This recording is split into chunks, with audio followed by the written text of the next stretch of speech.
చంచలమ్మ ఇంటికి కొంతమంది పోలీసులు వస్తూ ఉంటారు. ఇంతలో అక్కడ ఉన్న వాళ్ళందరూ అయితే ఒక్కసారిగా షాక్ అయిపోయి, ఏంటి పోలీసులు ఇలా వస్తున్నారు అని చెప్పేసి అయితే అనుకుంటూ వాళ్ళ వైపు అలా చూస్తూ ఉండిపోతారు. ఇంతలో కేశవ పోలీసుల దగ్గరికి వచ్చి, ఏంటి ఇలా వచ్చారు అని చెప్పేసి అయితే అడుగుతూ ఉంటాడు.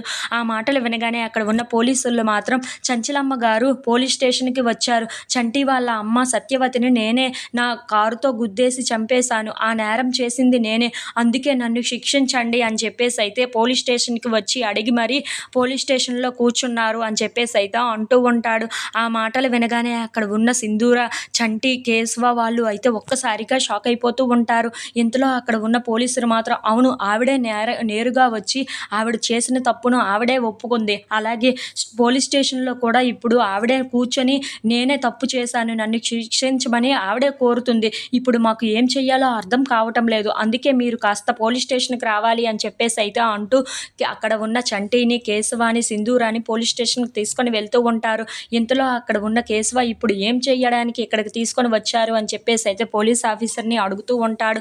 ఆ మాటలు వినగానే అక్కడ ఉన్న పోలీస్ ఆఫీసర్ చంటి వైపు చూసి, చంటి మీ అమ్మని చంపింది చంచలమ్మ గారే అని చెప్పి మీరు కేసు పెట్టవలసి ఉంటుంది. అలా అయితే ఆవిడకి శిక్ష కూడా పడుతుంది అని చెప్పేసి అయితే అంటూ ఉంటాడు.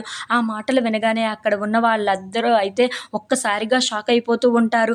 ఏంటి నా అత్తమ్మకు కేసు వేయడం ఏంటి? ఇలా శిక్ష విధించుకోవటం ఏంటి? అని చెప్పేసి అయితే ఒక్కసారిగా షాక్ అయిపోతూ ఉంటారు. ఇంతలో అక్కడ ఉన్న చంటి మాత్రం ఏం చెయ్యాలో అర్థం కాక అలా అయోమయం స్థితిలో ఉండిపోతూ అక్కడ ఉన్న చంచలమ్మ వైపు అలా చూస్తూ ఉండిపోతాడు. ఇంతలో అక్కడ ఉన్న సింధూర అయితే అత్తమ్మని అలా చూసి చాలా బాధపడుతూ ఉంటుంది.